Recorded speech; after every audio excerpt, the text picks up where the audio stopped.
শ্রমিকের গায়ের ঘাম শুকাবার আগেই তাদের পারিশ্রমিক তোমরা দিয়ে দাও।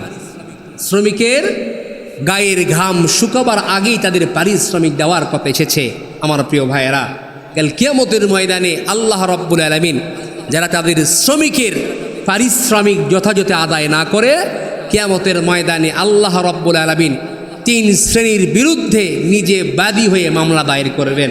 নবীজি বলেন, আল কাসিবু হাবিবুল্লাহ, শ্রমের মাধ্যমে জীবিকা উপার্জন করে আল্লাহ তাআলার বন্ধু। কন্যা সুবহানাল্লাহ। অপর এক হাদিসে এসেছে, ইন্না মিন আতয়াবি মা আকালার রাজুলু মিন কাসবিহি আওলাদুহু মিন কাসবিহি, মানুষের জন্য উত্তম খাবার হলো তার নিজের হাতের অর্জিত খাবার।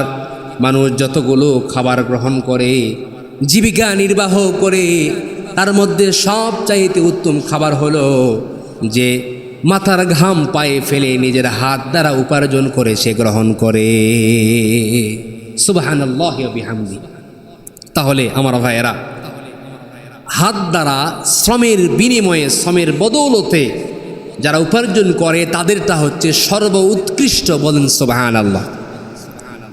এই পৃথিবীতে বিচরণশীল যত প্রাণী আছে, আল্লাহ রাব্বুল আলামিন সকলের রিজিকের জিম্মাদারিত্ব গ্রহণ করেছেন। প্রতিটা প্রাণীর জীবিকার ব্যবস্থা করে আল্লাহ রাব্বুল আলামিন তারপর তাকে দুনিয়াতে পাঠিয়েছেন। কথা বলেন, কথা ঠিক কিনা? কারু রিজিক না দিয়ে আল্লাহ তাআলা এই দুনিয়াতে পাঠায় নাই। আগে মানুষ সৃষ্টি করার পূর্বে আল্লাহ রাব্বুল আলামিন তার রিজিক সৃষ্টি করেছেন, তারপরে তাকে রিজিক দিয়ে দুনিয়াতে আল্লাহ তাআলা পাঠিয়েছে। আর মানব জাতি হলো দুনিয়ার সর্বশ্রেষ্ঠ জাতি। বলেন সুবহানাল্লাহ। তাই দুনিয়াতে মানুষের জন্য তিনি রেখেছেন সর্ব উত্তম রিজিকের ব্যবস্থা। তবে তবে এ রিজিক আল্লাহ তাআলা কাউকে সরাসরি আসমান থেকে তার ঘরে পৌঁছে দেন না, বরং এটাকে পরিশ্রমের ফল হিসাবে আল্লাহ তাআলা দান করেন। বলেন সুবহানাল্লাহ। আল্লাহ রাব্বুল আলামিন বলেন, লাকাদ খালাকনাল ইনসানা ফি কাবাদ, নিশ্চয় আমি মানুষকে সৃষ্টি করেছি কষ্ট এবং ক্লেশের মধ্যে, শ্রম নির্ভর রূপে। অর্থাৎ দুনিয়ায় বেঁচে থাকতে হলে তাকে পরিশ্রম করতে হবে, ঠিক কিনা? পরিশ্রম ছাড়া, পরিশ্রম নিয়োগ করা ছাড়া কোনো মানুষ কোনো দিন জীবিকা নির্বাহ করতে পারে না। তার মানে এই নয়, এর অর্থ এই নয় যে তিনি বিনা পরিশ্রমে কাউকে রিজিক দিতে পারে না। এই কথার মানে এই নয়। আল্লাহ পাক বিনা পরিশ্রমেও রিজিক দিতে পারেন, এটা বিশ্বাস করতে হবে। কথা বলেন, কথা ঠিক কিনা? এবং তিনি বহুবার দিয়েছেন এবং এখনও দেন, তবে এটা তার স্থায়ী ব্যবস্থা নয়। আল্লাহ পাক পরিশ্রম ছাড়াও যে রিজিক দিতে পারেন, এটা বহুবার আল্লাহ পাক প্রমাণ করেছেন। কিন্তু আল্লাহ তাআলার বিনা পরিশ্রমে রিজিক দেওয়া এটা আল্লাহ পাকের স্থায়ী ব্যবস্থা নয়। কি নয়? স্থায়ী ব্যবস্থা নয়। আমার ভাইয়েরা, আল্লাহ তাআলা তার কুদরত প্রকাশ করার জন্য মাঝে মধ্যে ব্যতিক্রম ধর্মী পন্থায়ও মানুষকে রিজিক দান করেন। বলেন সুবহানাল্লাহ।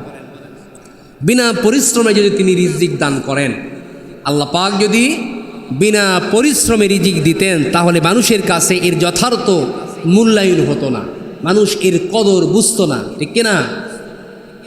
যেমনইভাবে আল্লাহ রাব্বুল আলামিন হযরতে আদম আলাইহিস সালাতু ওয়াস সালামকে সৃষ্টি করার পরে জান্নাতের মধ্যে যখন বসবাসের জায়গা করে দিলেন এবং হযরতে আদমের যাবতীয় প্রয়োজনীয় আসবাবপত্র সব কিছুর যখন আল্লাহ তাআলা ব্যবস্থা করে দিলেন এবং হযরতে আদমকে আল্লাহ তাআলা এও কথা জানাইয়া দিলেন, হে আদম, ইবলিস তোমার এবং তোমার স্ত্রীর শত্রু, সে যেন তোমাদেরকে জান্নাত থেকে কখনো বের করে না দেয়, সেদিকে তোমরা খেয়াল রাখবা।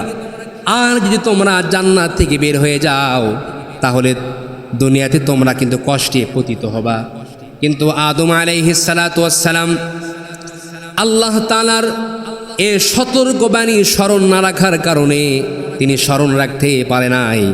তিনি নিষিদ্ধ গাছের ফল আহার করলেন, ফলে আল্লাহ রব্বুল আলামিন তাকে জান্নাত থেকে বের করে দিলেন।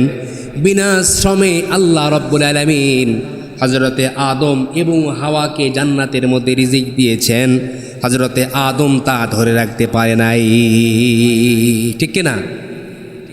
বিনা পরিশ্রমে জান্নাতের মধ্যে আল্লাহ রব্বুল আলামিন আদম এবং হাওয়াকে রিজিক দিয়েছিলেন, জান্নাতের সমস্ত নাজ ও নিয়ামত দিয়েছিলেন। আল্লাহ পাক নিষেধ করেছিলেন, সতর্ক করেছিলেন, খবরদার এই গাছের ধারের কাছেও যেও না, ঠিক কিনা? কিন্তু স্মরণ না রাখার কারণে হযরতে আদম আলাইহিস সালাতু ওয়াস সালাম সেই গাছের ফল আহার করলেন, আল্লাহ তাআলা জান্নাত থেকে নামায়া দিলেন। তারপরে তারা কষ্ট সাধ্যে এই দুনিয়াতে কষ্ট করে উপার্জন করে তারা খাবার গ্রহণ করেছে। আমার ভাইয়েরা, ইমাম কুরতুবী রহমতুল্লাহ আলাই তাফসিরে কুরতুবীতে উল্লেখ করেছেন, হযরতে আদম আলাইহিস সালাতু ওয়াস সালাম যখন দুনিয়াতে অবতরণ করলেন, হযরতে জিবরাইল আলাইহিস সালাতু ওয়াস সালাম জান্নাত থেকে আল্লাহর কাছ থেকে কিছু গমের চারা, চালের চারা এনে আদমকে দিলেন যে এগুলো আপনি রোপণ করেন, চাষাবাদ করেন, এগুলো আপনি রোপণ করবেন এবং যখন এগুলোর চারা গজাবে এবং দানা জন্মাবে তখন সেগুলোকে আপনি কর্তন করে পিষে পিষে রুটি তৈরি করবেন।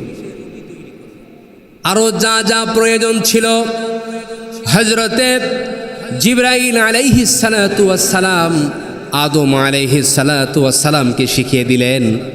আদম আলাইহিস সালাতু ওয়াস সালাম তাই করলেন, রুটি তৈরি করে খাচ্ছেন। খাওয়ার এক পর্যায়ে হঠাৎ করে রুটি ছিঁড়ে পাহাড়ের নিচে একেবারে পড়ে গেল। হযরতে আদম আলাইহিস সালাতু ওয়াস সালাম অনেক কষ্ট করে পরিশ্রমের পরে সেই পড়া রুটিটা কুড়িয়ে আনলেন। তখন জিবরাইল আলাইহিস সালাতু ওয়াস সালাম বললেন, হে আদম, আপনার এবং আপনার সন্তান সন্ততিরা রিজিক পৃথিবীতে এমনই পরিশ্রম কষ্ট সহকারে অর্জিত করবে। হযরতে আদমকে বললেন, সব পদ্ধতি অনুযায়ী তিনি রুটি তৈরি করলেন, রুটি খাচ্ছেন।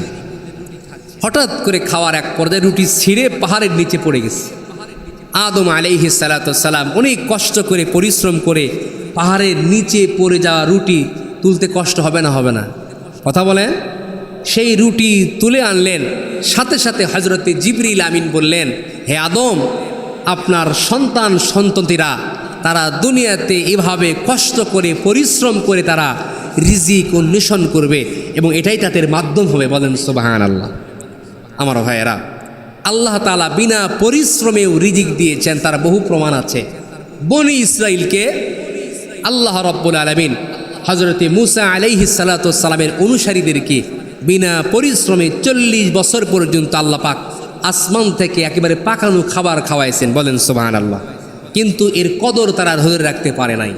এমনকি হযরতে ঈসা আলাইহিস সালাতু ওয়াস সালামকেও আল্লাহ রাব্বুল আলামিন একেবারে আসমান থেকে খাঞ্চা পরিপূর্ণ রুটি এবং ভুনা মাছ খাওয়াইছেন। হযরতে ঈসা আলাইহিস সালাতু ওয়াস সালামের উম্মতরাও সেই মর্যাদা আল্লাহ পাকের নিয়ামতকে তারা অক্ষুণ্ণ রাখতে পারে নাই। সুতরাং এই জন্যই আল্লাহ রাব্বুল আলামিন রিজিকের একমাত্র পন্থা হিসাবে এই পরিশ্রমের চাবিকাঠি হিসাবে আল্লাহ তাআলা দান করেছেন। বলেন সুবহানাল্লাহ। যে যত পরিশ্রম করবে হালাল পন্থায়, আল্লাহ পাক তাকে তত হালাল মাধ্যমে আল্লাহ তাআলা তাকে রিজিক দান করে। বলেন সুবহানাল্লাহ। কারণ এই দুনিয়াতে যত শিল্পকর্ম ও কারিগর রয়েছে এ সব কিছুই আল্লাহ কর্তৃক ওহির মাধ্যমে কোনো না কোনো নবীর হাতেই এর গোড়াপত্তন হয়েছে। বলেন সুবহানাল্লাহ। কারণ এমন কোনো নবী নাই যে নবী শ্রমিক ছিলেন না। সুবহানাল্লাহ বলেন। এই দুনিয়াতে আল্লাহ পাক যত নবী রাসূলকে প্রেরণ করেছেন প্রত্যেকটা নবী রাসূলগণই কোনো না কোনো ক্যাটাগরিতে তারা শ্রমিক ছিলেন। হযরতে আদম আলাইহিস সালাতু ওয়াস সালাম কৃষিকাজ করেছেন এবং মাল সামানাগুলো আনার জন্য নেওয়ার জন্য টাকা বিশিষ্ট গাড়ি তৈরি করেছেন। কন্যা সুবহানাল্লাহ। হযরতে নূহ আলাইহিস সালাতু ওয়াস সালাম কাঠমিস্ত্রি করেছেন, কাঠমিস্ত্রির কাজ করেছেন। হযরতে দাউদ আলাইহিস সালাতু ওয়াস সালাম লৌহ বর্ম তৈরি করেছেন, শিরস্থান তৈরি করেছেন। সাহাবারা যে লোহার পোশাক পরে যুদ্ধ করেছেন, যে লোহার পোশাক পরে যুদ্ধ করলে শত্রুদের কোনো তলোয়ারের আঘাত নিজের শরীরকে ভেদ করতে পারে না, এমন পোশাক হযরতে দাউদ আলাইহিস সালাতু ওয়াস সালাম তৈরি করেছেন। আমার ভাইয়েরা, এমনি এমনি তৈরি করে নাই। হযরতে দাউদ আলাইহিস সালাতু ওয়াস সালাম একজন রাষ্ট্রপ্রধান ছিলেন, এমনভাবে রাষ্ট্র পরিচালনা করেছেন। আমার ভাইয়েরা, হযরতে দাউদ আলাইহিস সালাতু ওয়াস সালাম তার রাজত্বকালে ছদ্মবেশে বাজারে গমন করতেন এবং লোকদেরকে বিভিন্নভাবে জিজ্ঞাসা করতেন। লোকদেরকে জিজ্ঞাসা করতেন, দাউদ কেমন লোক, দাউদ কেমন লোক। সমস্ত লোকেরা তার রাজত্বে ইনসাফ ও সুবিচার প্রতিষ্ঠিত হওয়ার কারণে সমস্ত লোকেরা হযরতে দাউদের প্রশংসা জ্ঞাপন করতেন। কন্যা সুবহানাল্লাহ। কিন্তু এক পর্যায়ে আল্লাহ রাব্বুল আলামিন রাষ্ট্র পরিচালনা করতেন এবং সেখান থেকে বাইতুল মাল থেকে দাউদ তার জন্য, তার পরিবারদের জন্য যে মাল সামানা বেতন পাইতেন তা দিয়ে পরিচালনা করতেন, কোনো অসুবিধা হইতো না। কিন্তু আল্লাহ পাক এক পর্যায়ে একজন ফেরেশতাকে মানুষের রূপ দিয়ে পৃথিবীতে প্রেরণ করেছেন। পৃথিবীতে প্রেরণ করলেন। দাউদ আলাইহিস সালাতু ওয়াস সালাম যখন বাজারে যাওয়ার জন্য ছদ্মবেশে বের হলেন, যেই না ছদ্মবেশে বের হয়েছেন, তখন এই ফেরেশতার সাথে সাক্ষাৎ হলো। ফেরেশতার সাথে সাক্ষাৎ হলো। অভ্যাস অনুযায়ী তাকেও হযরতে দাউদ আলাইহিস সালাতু ওয়াস সালাম জিজ্ঞাসা করলেন, দাউদ কেমন লোক? উত্তরে ফেরেশতা বলল, মানবরূপী ফেরেশতা জবাব দিল, দাউদ খুব ভালো লোক, দাউদ খুব ভালো মানুষ। সে তার রাষ্ট্রের মধ্যে ইনসাফ কায়েম করেছে নিজের জন্য এবং উম্মত ও প্রজাদের জন্য তিনি সর্বোত্তম ব্যক্তি। তার মধ্যে এমন একটা অভ্যাস আছে যা না থাকলে আল্লাহ রাব্বুল আলামিনের কাছে আরও বেশি মাকবুল হিসাবে গণ্য হতো। কন্যা সুবহানাল্লাহ। মানবরূপী ফেরেশতা বলতেছেন, দাউদ অত্যন্ত ভালো মানুষ, খুব ভালো লোক, শুধু তার জন্য নয় পুরা কওমের জন্য। কিন্তু তার মধ্যে এমন একটা অভ্যাস আছে, সে অভ্যাস যদি সে বর্জন করে তাহলে আল্লাহ রাব্বুল আলামিন আল্লাহ পাক তার আরও কবুলিয়াত, আল্লাহ পাক তাকে আরও পরিপূর্ণ কামালিয়াত দান করবেন। বলেন সুবহানাল্লাহ। হযরতে দাউদ আলাইহিস সালাতু ওয়াস সালাম বললেন, ভাই সে কি অভ্যাস, সে অভ্যাসটা কি আমাকে একটু বলে দেন। মানবরূপী ফেরেশতা হযরতে দাউদ আলাইহিস সালাতু ওয়াস সালামকে জানাইয়া দিলেন, সে অভ্যাসটি হচ্ছে, আপনি রাষ্ট্র পরিচালনা করছেন, রাষ্ট্রের বাইতুল মাল থেকে যে অর্থ গ্রহণ করেন, যে বেতনটা আপনি পান, এটা দিয়ে আপনার সংসার পরিচালনা করেন, কোনো অসুবিধা নাই। কিন্তু এর পরিবর্তে যদি আপনি ভিন্ন করে নতুন করে পরিশ্রম করতেন তাহলে আল্লাহ রাব্বুল আলামিনের কাছে আরও বেশি কবুলিয়াত হয়ে যাইতে। একজন নবী, রাষ্ট্রপ্রধান, তাকে মানবরূপী ফেরেশতা বলতেছেন, তাহলে এই শ্রমিকদের মূল্য কেমন দেখেন। শ্রমের মাধ্যমে উপার্জিত উপার্জনকারীকে আল্লাহ পাকের বন্ধু এমনি এমনি আল্লাহর হাবিব ঘোষণা করে নাই। আমার ভাইয়েরা, তখন এ কথা হযরতে দাউদ আলাইহিস সালাতু ওয়াস সালামের কথা শুনে আল্লাহর কাছে কাকুতি মিনতি করতে থাকেন, হে আল্লাহ, আমাকে এমন একটি হস্তশিল্প আপনি শিক্ষা দিন যার পারিশ্রমিক দ্বারা আমি আমার পরিবার সব কিছু যেন ভালোভাবে চলাচল করতে পারি। আল্লাহ পাক দ্রুত আল্লাহ পাক হযরতে দাউদকে হস্তশিল্প শিক্ষা দিলেন। বলেন সুবহানাল্লাহ। হযরতে দাউদের মর্যাদা ছিল, কামারেরা হাতুড়ি বানানোর জন্য, ছুরি বানানোর জন্য কত মেহনত করে, পরিশ্রম করে, আগুনের মধ্যে দীর্ঘক্ষণ ধরে আগুন দিয়ে পোড়ায়, তারপরে হাতুড় দিয়ে সেগুলোকে পিটে তৈরি করে। কিন্তু দাউদকে আল্লাহ রব্বুল আলামিন এমন একটা মুআজিজা দিয়েছিলেন, হস্তশিল্প শিক্ষা দিয়েছিলেন আমার ভাইয়েরা। হযরতে দাউদ আলাইহিস সালাতু ওয়াস সালাম যখনই কোনো জিনিস তৈরি করবেন, লোহাকে হাতের মধ্যে নিয়ে চাপ দেওয়ার সাথে সাথে লোহাগুলো একেবারে গলে, মোমের মতো গলে আঙ্গুল দিয়ে পড়ে যাইত। এমন মুআজিজা দান করেছিলেন হযরতে দাউদকে আমার ভাইয়েরা। প্রত্যেকটা নবী রাসূলগণ কোনো না কোনো ক্যাটাগরিতে শ্রমিক ছিলেন, প্রত্যেকটা নবী রাসূলগণ শ্রমিকের কাজ করেছেন। এমনকি হযরতে ইব্রাহিম আলাইহিস সালাতু ওয়াস সালাম গৃহ নির্মাণের কাজ করতেন, গৃহ নির্মাণের কাজ করতেন। হযরতে সালেহ আলাইহিস সালাতু ওয়াস সালাম বস্ত্র তৈরি করতেন।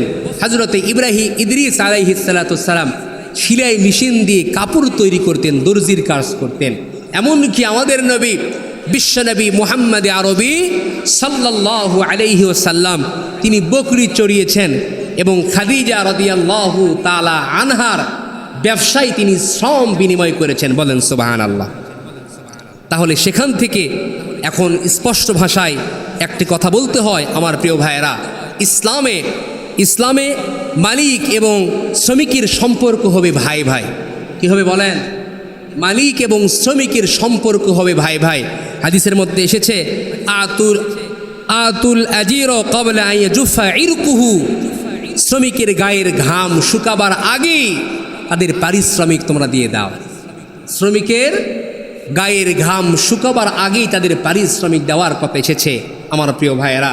কাল কিয়ামতের ময়দানে আল্লাহ রাব্বুল আলামিন যারা তাদের শ্রমিকের পারিশ্রমিক যথাযথ আদায় না করে, কিয়ামতের ময়দানে আল্লাহ রাব্বুল আলামিন 3 শ্রেণীর বিরুদ্ধে নিজে বাদী হয়ে মামলা দায়ের করবেন।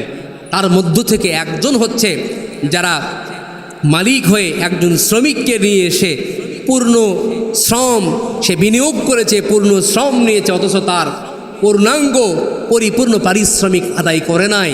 তাকে কিয়ামতের ময়দানে আল্লাহ পাক নিজে বাদী হয়ে তার বিরুদ্ধে মামলা দায়ের করবে। সেদিন কোনো অপশন থাকবে? কথা বলেন, অপশন থাকবে? এবং দেখেন আমাদের আর একটা সমস্যা হচ্ছে আমার ভাইয়েরা, আমরা শ্রমকে, কোনো কাজ কিন্তু ছোট নয়, কিন্তু আমাদের এশিয়া মহাদেশে আমরা একটু ছোট কাজকে হেয় করি, মানে ছোট চোখে দেখি, বাঁকা চোখে দেখি, কাজকে কাজ মনে করি না। অথচ আরব আমিরাতে এখন পর্যন্ত কোনো পেশাকে তারা ছোট মনে করে দেখে না। প্রত্যেকটা কাজকেই সম্মান করতে হয়। প্রত্যেকটা কাজকে একজন যদি কুলিগিরি করে, হ্যাঁ, কুলির ছেলে, সম্মান দেয় না, বাঁকা চোখে তাকায়, আছে না নাই? ভ্যান চালক, সে ভ্যান চালায়, ভ্যান চালিয়ে জীবিকা নির্বাহ করে। রিক্সা চালক, রিক্সা চালিয়ে সে জীবিকা নির্বাহ করে। একজন মুচিগিরি করে, জুতা সিলাইয়ের মাধ্যমে সে জীবিকা নির্বাহ করে। ইসলাম কাউকে ছোট করে দেখার কোনো অবকাশ দেয় নাই আমার ভাইয়েরা। ইসলাম মালিক এবং শ্রমিকের সম্পর্ক হবে ভাই ভাই। কিন্তু বাংলাদেশে দেখেন, আচ্ছা একটি কথা আমার বুঝে আসে না, সর্বনিম্ন থেকে মুচি থেকে সর্বোচ্চ রাষ্ট্রপ্রধান পর্যন্ত কোনো মানুষ কি আছে অধীনস্থ ছাড়া আছে নাকি? কেউ বলেন তো, অধীনস্থ ছাড়া আছে? আমরা সকলেই একজন আর একজনের অধীনস্থ, ঠিক কিনা? কেউ অধীনস্থ ছাড়া নেই আমার ভাইয়েরা। তাহলে দেখা যায় যারা সরকারি চাকুরিজীবী, চাকুরি করে, বড় বড় কোম্পানিতে চাকরি করে, এরা যারা তাদের নিম্ন পদের লোকদেরকে মানুষ মনে করে না। এবং কিছু কিছু মালিক আছে তাদের কারখানাতে কাজ করে, তাদের কারখানাতে শ্রমিকরা কাজ করে, সেই মালিকগুলো ওই শ্রমিককে তাদের কারখানার বিভিন্ন মেশিন আদির সরঞ্জাম আদি একটা চাকার যে মূল্য তার চাইতেও নিকৃষ্ট মূল্য দেয় না। কথা বলেন, কথা ঠিক কিনা? একজন শ্রমিককে আমার ভাইয়েরা খবরদার, এগুলো ইসলাম কখনো শিক্ষা দেয় না। কারণ কোনো মানুষ ছাড়া কোনো মানুষই চলাচল করতে পারবে। এই যে মসজিদে নামাজ পড়তে আসছি, কত সুন্দর একটি মসজিদ, টাইলস বিছানো, এসি লাগানো, আরও যত রকম সরঞ্জামাদি প্রয়োজন, সব কিছুর মাধ্যমে আমরা শান্তির জন্য, আরামায়েশের জন্য ব্যবস্থা করা হয়েছে। এই মসজিদ নির্মাণ করেছে একজন শ্রমিক। কথা বলেন, কথা ঠিক কিনা? শ্রমিক ছাড়া মসজিদ হয় না। রাজমিস্ত্রি ছাড়া কোনো বিল্ডিং নির্মাণ হয় না, কন্ট্রাক্টর ছাড়া রাস্তা হয় না, বিভিন্ন যানবাহন ছাড়া অফিস আদালতে যাওয়া যায় না, এবং কোনো মুসি ছাড়া জুতা সেলাই হয় না। এমনকি আমার ভাইয়েরা, কৃষক ছাড়া কখনো কোনো ফসলাদি উৎপন্ন হয় না। এই জন্য প্রত্যেক মানুষই প্রত্যেকটা মানুষকেই প্রয়োজন মনে করে। এই জন্য কোনো কর্মকে কখনো ছোট করে দেখা যাবে না। ইসলাম কখনো কথা বলে নাই। এই জন্য মালিক আর শ্রমিকের সম্পর্ক হবে ভাই ভাই। মালিক যা গ্রহণ করবে, মালিক যা খাবার খাবে, শ্রমিককেও একই খাবার খাওয়াবে।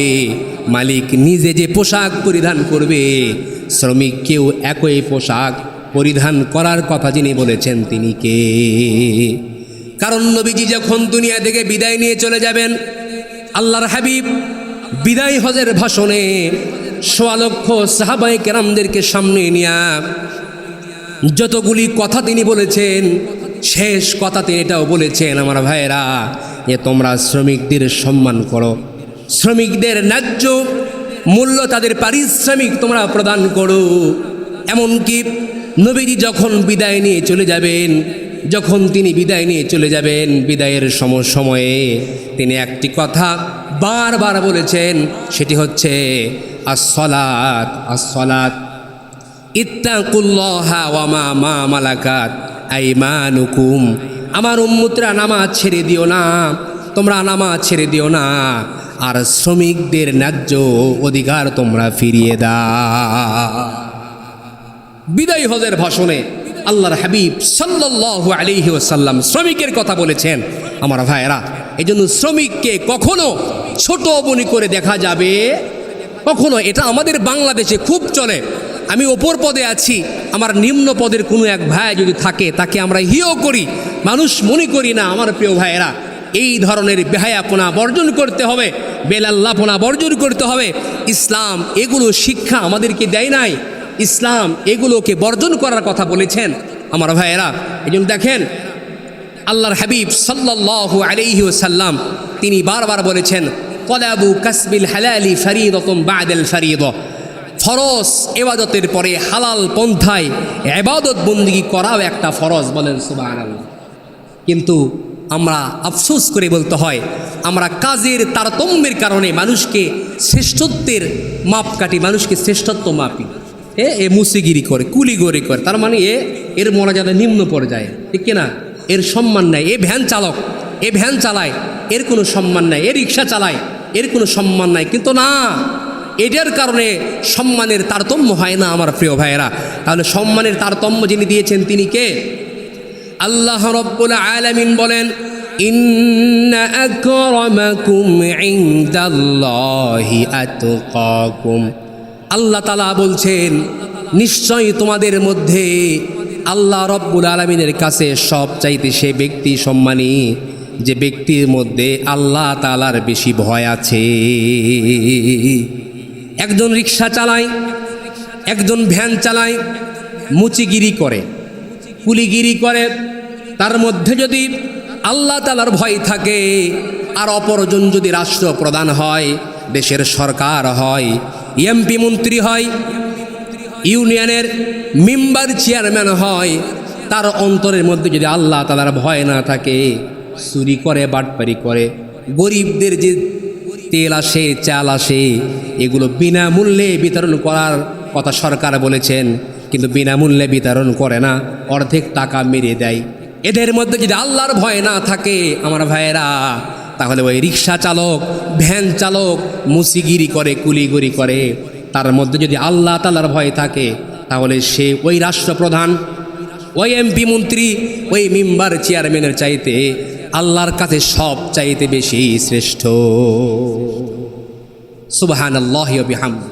তাহলে আমার ভাইয়েরা, কাজের কারণে, ছোট বড়র কারণে কাউকে ছোট করে দেখার কোনো অবকাশ ইসলাম আমাদেরকে দান করে।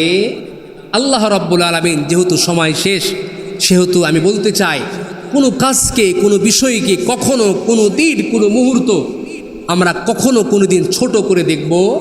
আল্লাহ পাক এটা জারি রাখেন নাই যে তুমি আজীবন কিয়ামত পর্যন্ত তুমি মালিক থাকবা। আর তুমি শ্রমিকই থাকবা, তার অধীনস্থ হয়ে থাকবা। আমরা দেখেছি ন্যায় নিষ্ঠার কারণে অনেক শ্রমিক আছে যাদের ইনসাফের কারণে এক পর্যায়ে তারা মালিকে পরিণত হয়েছে, কথা বলেন ঠিক কিনা?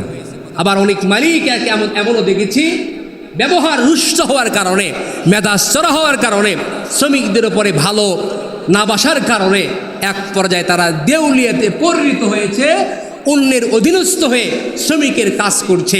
এমন লোক আমাদের বাংলাদেশে আছে না নাই? তাহলে আমার ভাইয়েরা, এর সব ক্ষমতা হলে আল্লাহর। আল্লাহ পাক চাইলে কাউকে শ্রমিক থেকে মালিক বানাবেন, আবার চাইলে কাউকে মালিক থেকে শ্রমিকে পরিণত করবেন।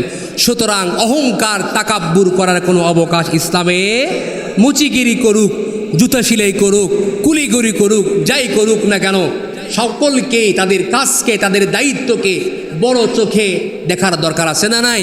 আজ থেকে আমাদের সোনার বাংলাদেশে অন্তত যারা আমরা কথাটা শুনেছি, অন্তত অন্তরের মধ্যে যদি এতদিন পর্যন্ত হিংসা বিদ্বেষ কোনো কিছু করে থাকি, আমার ভাইয়েরা, আল্লাহর জন্য আজকে ঝেড়ে ফেলে দিয়ে আমাদের শ্রমিক, দিন মজুর, কৃষক ভাইয়েরা, চাকরিজীবী ভাইয়েরা, সকলেই আমরা কাঁধে কাঁধ মিলে, আমরা হলাম মুসলমান ভাই ভাই, সকলেই আমরা কাঁধে কাঁধ মিলে চলাচল করব। মনের মধ্যে কোনো হিংসা বিদ্বেষ কোনো কিছু লালন করব না। আল্লাহ পাক আমাদের সম্মান আরও বহু গুণে বাড়াইয়া দিবেন, এবং আল্লাহ পাক এই শ্রমিকদের সম্মান আল্লাহ পাক আরও বহু গুণে বাড়াইয়া দেখ। আমার শ্রমিক ভাইদেরকে আল্লাহ পাক ইসলামের জন্য, দ্বীনের জন্য আল্লাহ তাআলা কবুল করেন। জোরে বলেন আল্লাহুম্মা আমিন।